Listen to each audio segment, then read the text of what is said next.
여러분 안녕하십니까? 경제현장 오늘 시작합니다. 동학개미들을 이끌면서 주식시장의 대장주 역할을 했던 바이오주가 추락하고 있습니다. 신라젠 상장 폐지 결정과 분식회계 의혹을 받고 있는 셀트리온까지 악재가 겹친 바이오주의 미래, 과연 어떻게 바라봐야 할까요? 집중진단에서 짚어보겠습니다. 유튜브 실시간 댓글로 의견 주시면 토론에 반영합니다. 경제현장 오늘입니다.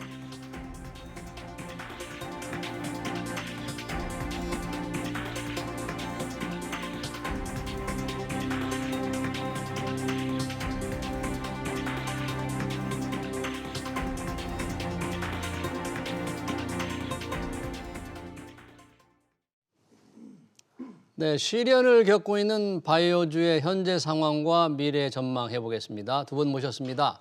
서지용 상명대 경학부 교수 그리고 차영주 YG경제연구소장입니다. 두 분 어서 오십시오. 예, 반갑습니다. 안녕하세요. 자, 이 바이오주는 혹한의 지금 추이를 겪고 있는데 꽤 지금 오래 부진이 이어지고 있습니다. 그렇죠? 네, 예, 그렇습니다. 소장님, 어느 정도나 지금 바이오주 상황이 안 좋아요? 원래 제약바이오가 가장 강했었던 게 2015년, 16년도였거든요. 그때 예. 당시만 하더라도 주식은 지금 우리가 이제 뭐 소위 2차 전지, 메타버스 얘기하듯이 제약바이오 아니면 거의 주식이 아니었었던 시기였었습니다. 예. 그때 당시만 하더라도 고령화 테마와 그다음에 우리가 이제 뭐 이런 것들이 맞물리면서 예. 제약바이오들이 대거 상승하면서 그때 당시에 예. 업종 평균 PER이 43배에 달했습니다. 43배. 예, 네. 그럴 평균이 예. 43배에 달할 정도로 굉장히 높은 기대감을 안겨줬던 게 사실이죠. 예. 근데 이제 이게 시간이 흐르다 보니까 그때 당시만 하더라도 수많은 기업이 임상 개발이라든지 신약 개발에 기대감을 나타냈었는데 이제는 이제 성적표가 나올 때가 된 거죠. 시간이 흐르면서. 근데 일부 기업들이 성적표가 나오기보다는 예. 임상의 실패라든지 아니면 뭐 몇몇 기업들의 대주주 자본 문제라든지 이런 것들이 터지면서 투자자들의 어떤 뭐 신뢰를 잃었다 그럴까요? 네. 이런 모습들이 나타나다 보니까 예. 올해만 10%가 빠졌고요. 올해 들어서만 예, 올해만 10% 빠졌고 작년 그렇게 주식 시장이 어떻게 보면 옆으로 횡보하는 상태에서 제약바이오 섹터들이 한 40배 정도가 40% 정도가 빠졌습니다. 40%. 예, 그러니까 처음에는 뭐 코로나 때문에 네. 많은 기업들이 뭐 진단키트라든지 아니면 백신 뭐 이런 기대감들이 있었습니다만 네. 결국 진단키트 같은 경우는 많은 나라들이 그 사이에 이제 생산이 늘어났고요. 백신이라든지 뭐 경구용 치료제에 대해서는 아직까지 답을 내놓지 못하고 있기 때문에 네. 많은 투자자들의 실망감까지 더해지면서 지금 제약바이오 업계가 고전을 면치 못하고 있다 말씀드릴 수 지금 있겠습니다. 소장님 말씀 들어보니까 좀 과하게 표현하면 천당에서 지옥으로 떨어졌다고는 할까? 뭐 그렇게 좀 표현할 수도 있을 것 같은데 혹시 기관 투자가들 동향에는 개인 투자자들과 조금 다른 무슨 변화가 좀 혹시 있습니까, 교수님? 뭐 개인 투자자들 같은 경우는 이제 순매수하는 경향도 좀 있는데요. 네. 전반적으로 기관 투자자들 같은 경우는 지금 패시브 펀드, 예. ETF 증시가 사실 좀 안 좋거든요. 근데 기관 투자자들 같은 매도 성향으로 좀 많이 좀 돌아선 것 같고요.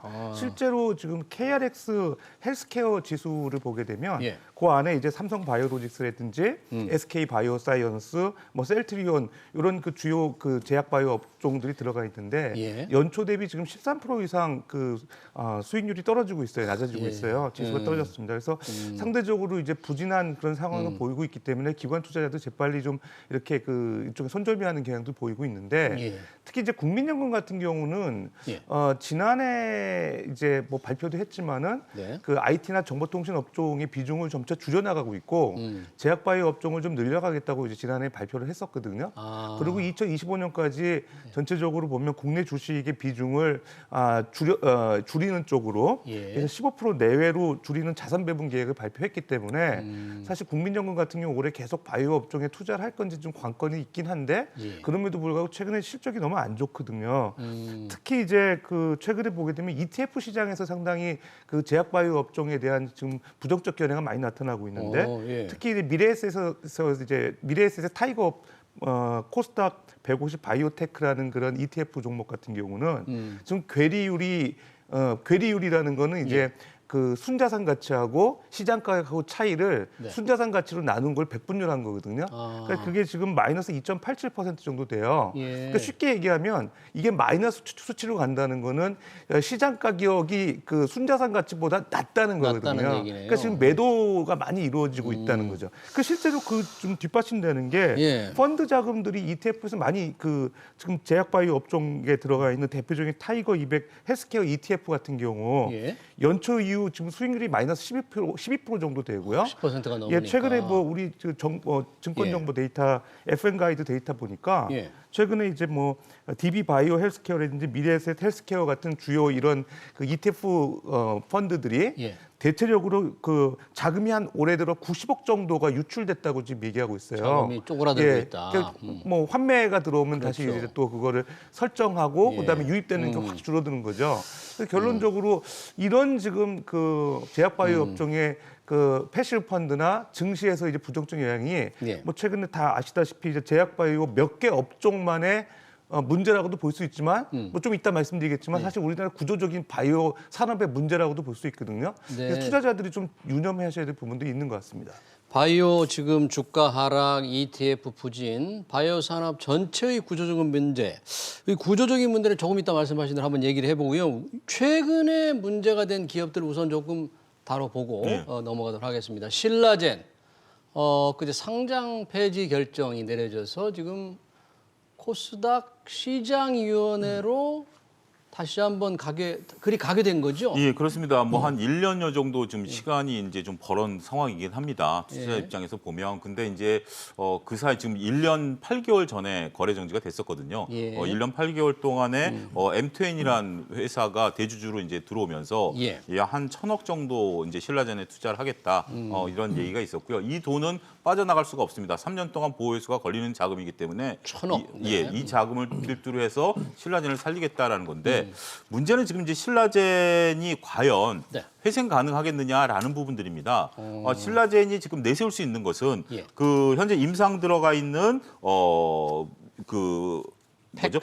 팩사백에 네, 대한 강한 부분들 바이러스. 네. 이것에 대한 어떤 결과치가 나와줘야 되는데 우리나라 투자자분들이 좀 성급합니다. 이제 보면 미국 같은 경우는 임상 3상에 많이들 들어가시는데 예. 팩사백 같은 경우는 임상 2상 지금 진행 중인데 이상의 지금 환자를 모으고 있는 단계인가요? 예, 환자를 모으고 있는 단계인데 이런 것들에 대해서 지금 기대감을 갖는다라는 거죠. 지금 여러분들이 잘 아셔야 되는 게 우리나라에서 예. 전임상서부터 임상 3상까지 완벽하게 통과한 기업은 우리나라에 단 하나밖에 없습니다. 어디요? SK 바이오사이언스. 바이오사이언스. 예, 이런 것밖에 없고 나머지 기업들이 지금 현재 2상, 3상에서 이제 미끄러지는 경우가 있는데 지금 이제 회사 입장에서는 그렇습니다. 우리가 지금 인상을 계속하고 있으니 시간을 다오 이렇게 얘기를 하고 있습니다만 글쎄요 주주들이 언제까지 이 불확실성에 대해서 베팅을 해야 될지는 현재 지금 오리무중이고요. 이런 결과이기 때문에 현재 지금 금융당국이 네. 이번에 1년 8개월의 심사숙고 결과에서 예. 아무리 새로운 대주주가 들어와서 자본을 확충했다 하더라도 예.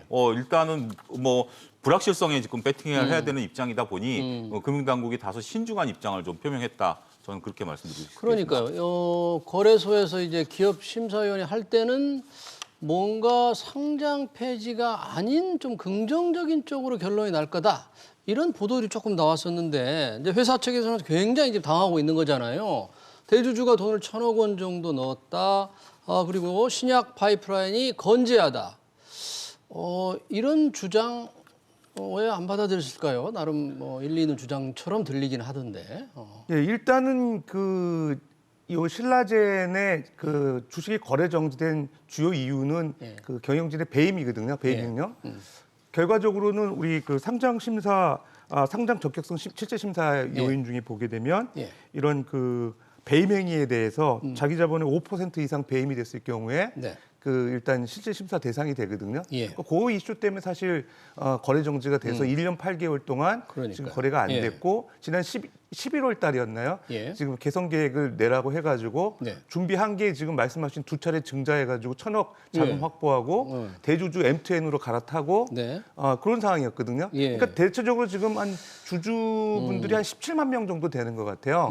지난 그 2021년 5월달에 마지막 거래될 때 가격이 12,100원이었으니까 예. 지금 그때 가격으로 지금 시가총액 계산해 보면 한 8천억 정도가 되는 돈이거든요. 거의, 네. 그러니까 대주주 입장에서는 상당히 이제 그 두 가지 문제가 해결됐기 때문에 증자했고 그다음에 대주주가 변경이 됐기 때문에 문제 없을 거라 생각했는데 의외로 상장 폐지 결정이 난 게 당혹스러운 입장인데 제가 생각할 때 두 가지인 것 같습니다. 첫 번째는 이 신라젠의 그 영업 성과가 좋지 않았던 것 같아요. 그러니까 과거 성과. 지금 보니까 2018년도에서부터 예. 21년까지 보게 되면 예. 영업 적자가 500억에서 한 750억 사이에서 계속 지금 유지가 되고 있었거든요. 영업 적자 상태가. 그러니까 결과적으로 지금 말씀하신 대로 차 대표님께 말씀하신 대로 이제 팩사백 예.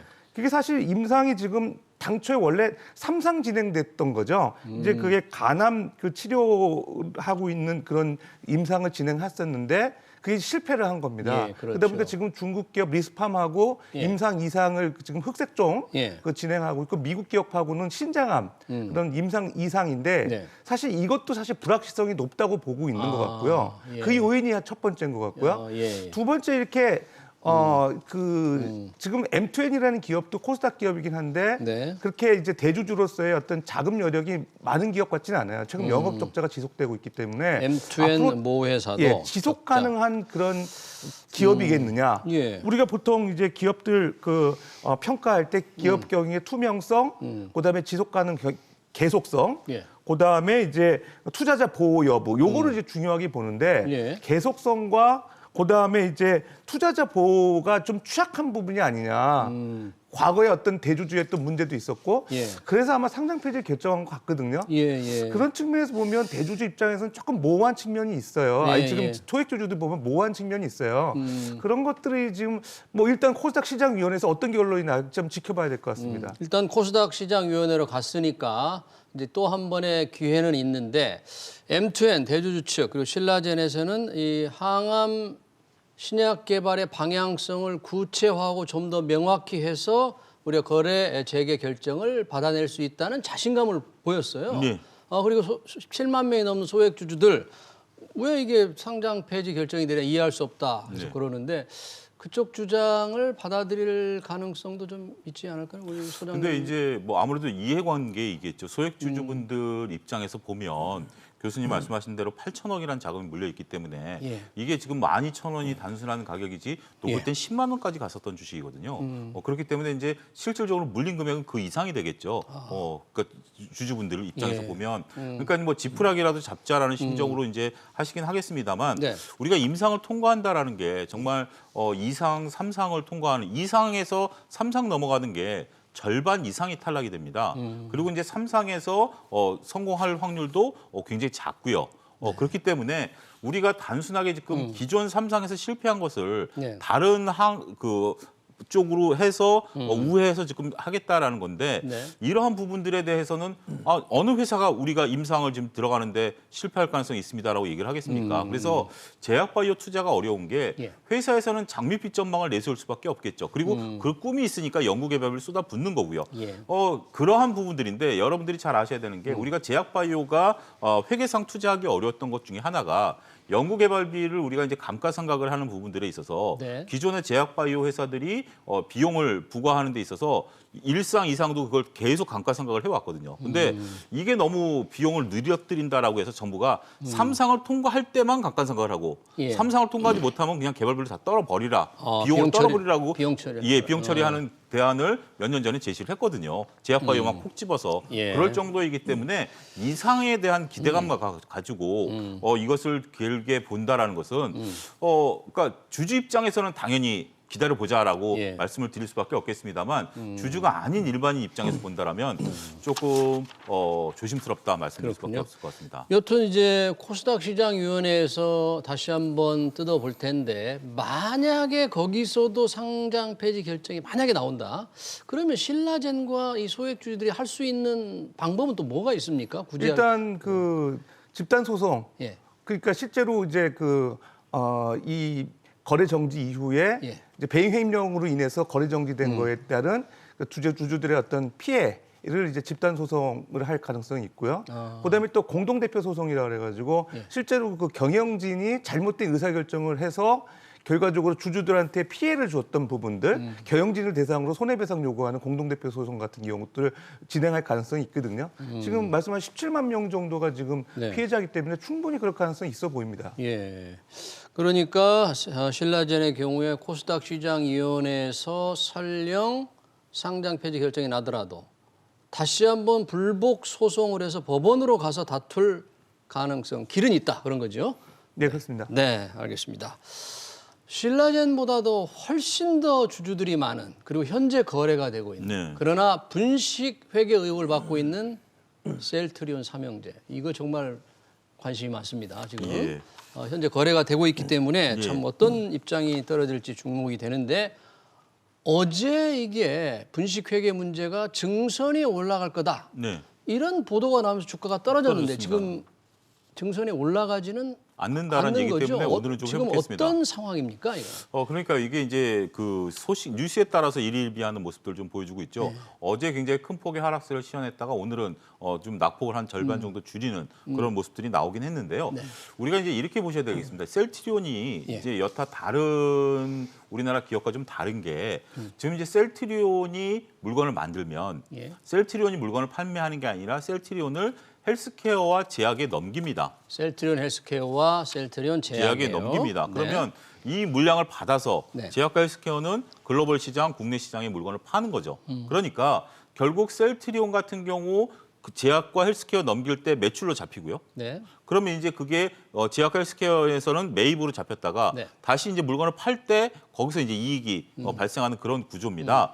그러다 보니까 현재 지금 어떻게 보면 내부 거래식으로 되는 거죠. 그렇기 때문에 물량을 예를 들어서 100억을 팔았다 하면 그 물량을 감시할 수 있는 구조가 없습니다. 예를 네. 들어서 A 기업과 B 기업이 다르다라면 A 기업에서 매출이 일어나고 B 기업에서 그걸 사가면 서로 크로스 체크가 가능합니다만 예. 현재로서는 그게 불가능하다 보니까 재고로 부풀리는 의혹이 있다라는 거죠. 네. 이게 물론 지금 당장 문제는 아니고 오래전 얘기긴 합니다만 이게 지금 현재 계속 꼬리표가 달려 있습니다. 근데 이게 예. 금융감독원 감리위원회에서 벌써 3년째 감리를 하고 있잖아요. 예. 그리고 그런 이제 감리가 끝나면 증권선물위원회로 올라가야 되는데 예. 올라가느냐 아니냐로 이제 조금 혼선이 있었습니다만 예.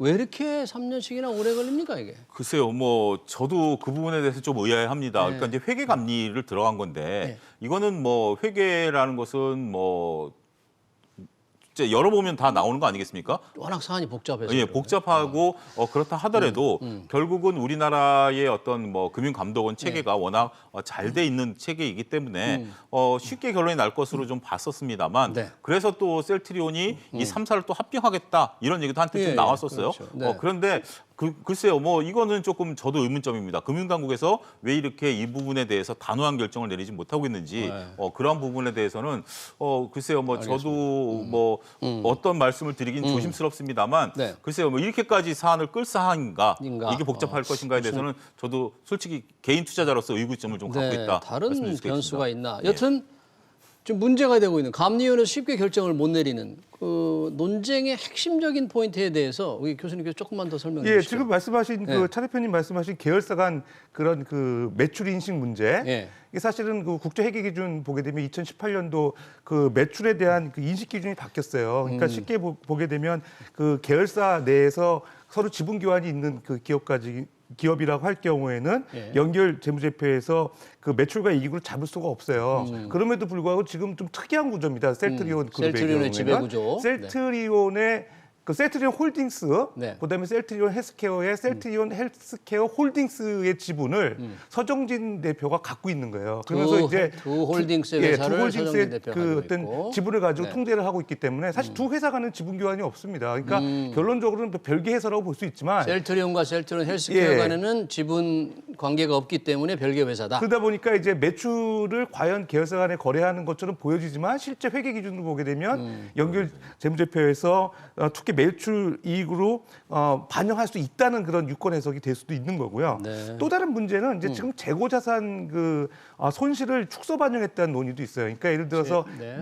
셀트리온 헬스케어 같은 경우는 지금 대체적으로 국외에 이제 유통을 하는 그런 기업이거든요. 해외 유통이요? 그러니까 이 네. 셀트리온이 바이오시밀러 예. 생산하게 되면 그거를 재고로 확보하고 있다가 국외 유통하는 기업인데 네. 그게 시장 가격이 변동될 때마다 재고 자산 뭐 손실 조정을 해줘야 되는 거예요. 근데 그거를 이제 너무 안 해주는 경향이 있기 때문에 그런 것도 좀 일종의 분식이 아니냐. 그러니까 셀트리온 예. 헬스케어가 셀트리온에서 받은 바이오시밀러 원재료라고 하는데 이런 재고 자산을 좀 깎아야 되는데 예, 자체를 시장 좀 상황에 제대로 해야 따라서 되는데 이제 뭐 과소 가격 조정을 계상을 해줘야 되는데 손실 조정을 좀 제대로 안 하거나 안 늦추는 게 해가지고 아닌데 손실을 줄여가는. 그래서 이런 그 지금 쟁점들이 좀 복합적으로 작용되면서 금융감독원에서도 상당히 고민하고 있고 여러 가지 조사를 하고 있는 게 아니냐. 예. 뭐 늦어지는 이유가 그렇게 좀 보여지고요. 예. 어쨌든 이 지금 그 셀트리온 이슈는 상당히 중요하기 때문에 예. 뭐 증선위에서도 상당히 논쟁이 될 가능성이 있습니다.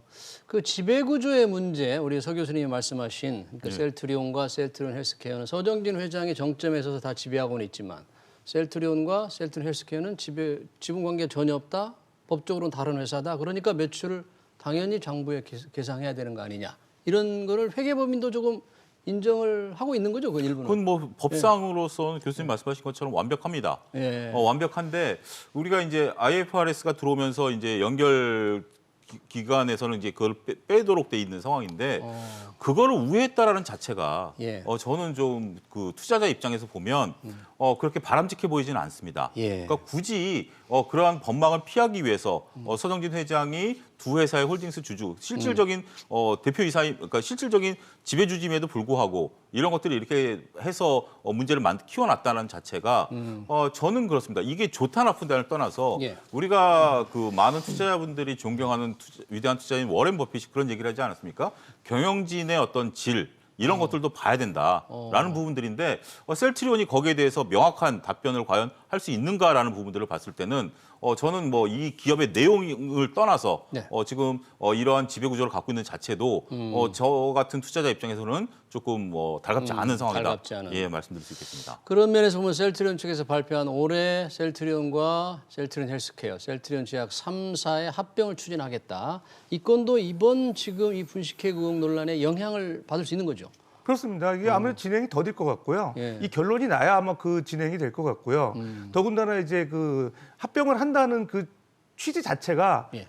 그 연관성이 있는 회사라고 본인들 스스로 인정하는 거거든요. 그런 측면에서 이 지금 논쟁이 상당히 자유롭지 못할 것 같고요. 예. 좀 다른 이슈긴 한데 지금 예. 아까 이제 초반에 제가 말씀드렸지만 우리나라 제약 바이오 업종의 가장 큰 문제 중에 하나가 예. 지금 그 소위 말해 투자자는 많지 않습니까? 특히 예. 코로나19 상황에서 여러 가지 뭐 백신 개발이나 치료제 때문에 사실 기대에 섞인 그렇습니다. 장밋빛 전망 때문에 투자하시는 분들 많은데 예.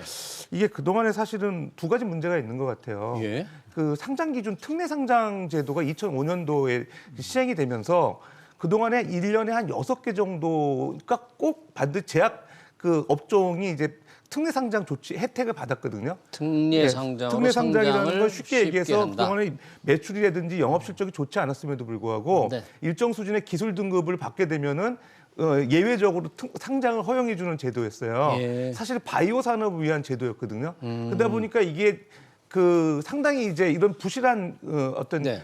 잣대로 평가를 해서 투자자 보호에 좀 취지에 어긋나는 경향이 있다. 이게 지금 나타나고 있는 거고요. 네. 두 번째 같은 경우는 지금 두 번째는 이제 그 임상허가 기준이에요. 임상허가요? 예. 아까 차 대표님 예. 말씀이 임상 이상에 투자하시는 분들 예. 뭐 거의 지금 뭐 그 신약 개발되는 것처럼 생각하시는 분들 지금 많은데 3상으로 가는 확률이 굉장히 낮다. 지금 우리나라 같은 경우는 식약처에서 임상 이상이라고 하더라도 조건부 허가를 받을 수 있는 첨단 재생 바이오법을 적용하고 있거든요. 그러니까 쉽게 얘기하면 임상 이상이라고 해도 조건부 허가를 내주는 거예요. 그러니까 투자자들 입장에서는 임상 이상이긴 하지만 식약처에서 허가를 내줬으니까 믿고 투자할 만한 기업 아니냐 이렇게 오해의 소지가 있다는 거예요. 그렇군요. 그런 것들 때문에 지금 사실 좀 피해보는 그런 기업들이 많죠. 메디팩토라는 기업 같은 경우 최근에 메디팩토.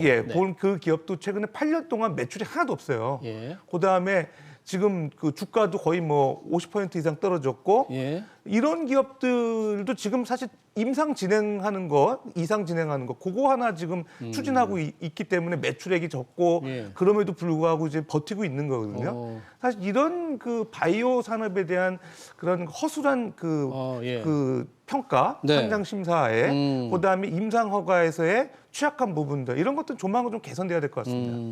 한번 그러니까 덧붙이면 신라젠 같은 경우도 예. 기술 특례에 상장된 기업입니다. 기술 특례 상장. 예. 뭐 셀트리온 저희가 얘기하는 과정에서 지금 이 바이오 업종, 제약 바이오 업종의 특례 상장 그러니까 너무 쉽게 상장을 해주고 그러다 보니까 그 기업들이 회계 관리라든지 내부 통제가 조금 허술한 상태에서 투자자들이 몰려가지고 큰 지금 분식이라든지 뭐 이런 많은 일이 벌어지고 있는 거 아닙니까? 그러니까 투자자들이 좀 유의를 해야 되는데 이 특례 상장 같은 걸 좀 뭐 바꿔야 될 상황 정도 되는 건가요? 그럼? 그러니까 특례 상장 같은 경우 영업 적자가 나고 또 매출액이 없다고 하는 거는 기본적으로 이제 오랜 기간 R&D 투자를 해서 뭔가 이제 미래 가능성을 보고 투자할 수 있다. 네. 그런 것들을 이제 기술력에 이제 의존하는 경향이 있는데 네. 불확실성이 큰 거거든요. 알겠습니다. 그런 거에 대한 좀 면밀한 그 잣대가 필요하지 않나. 그다음에 이제 그 지배주주에 대한 얼마나 그 도덕적인 문제 이런 것 좀 더 면밀하게 이제 확인을 해야 모럴 해자에 대해서 자유로울 것 같습니다. 알겠습니다. 뭐 지금 그동안에 문제됐던 오스템 임플란트 잠깐 얘기를 해봤으면 좋겠는데요. 이 직원의 대규모 횡령으로 거래 정지 상태. 지금 상장 적격성 실질 심사 대상으로 삼을 것인가 말 것인가 이 자체를 아직 언제 결정합니까 이거는? 이게 이제 이달 말에 이제 결정이 납니다. 이달 말에요? 이달 말에 결정이 나는데 이게 지금 여러분들이 복잡하신 게 뭐냐면 예.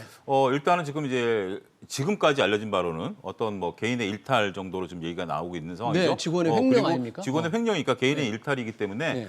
이것을 이제 오스템 임플란트가 내부 통제라든지 예. 회계의 어떤 적절성 이런 것들은 문제가 안 된다라면 개인의 일탈로 끝날 수가 있습니다. 그러면 상장에 대한 어떤 그 위험성은 떨어지게 된다라는 거죠. 더군다나 이제 금액 같은 경우도 지금 현재 2천억이 넘는 금액으로 이제 부풀려지긴 했습니다만 대략 한 500억 정도 일단은 손실을 볼 것으로 예상을 하고 있고요. 예. 나머지 회수가 가능하다라면 지금 현재 오스템 임플란트의 연간 이익으로도 이것은 충분히 넘어갈 수 있는 부분들이다라는 거죠. 그러니까 중요한 것은 개인의 일탈이 일어난 상황 이것은 뭐 우리가 뭐 10명의 경찰이 1명의 도둑을 못 막는다는 것처럼 그런 부분들이지만 과연 오스템 임플란트가 내부 통제 기준이라든지 아니면 회계 적결성 문제에서 조금 그 문제가 없느냐 있느냐 이 부분이 지금 관건이 될 것 같습니다. 네. 그런 부분들이 현재 지금 얘기가 이제 조사가 들어가 있는 부분들이고요.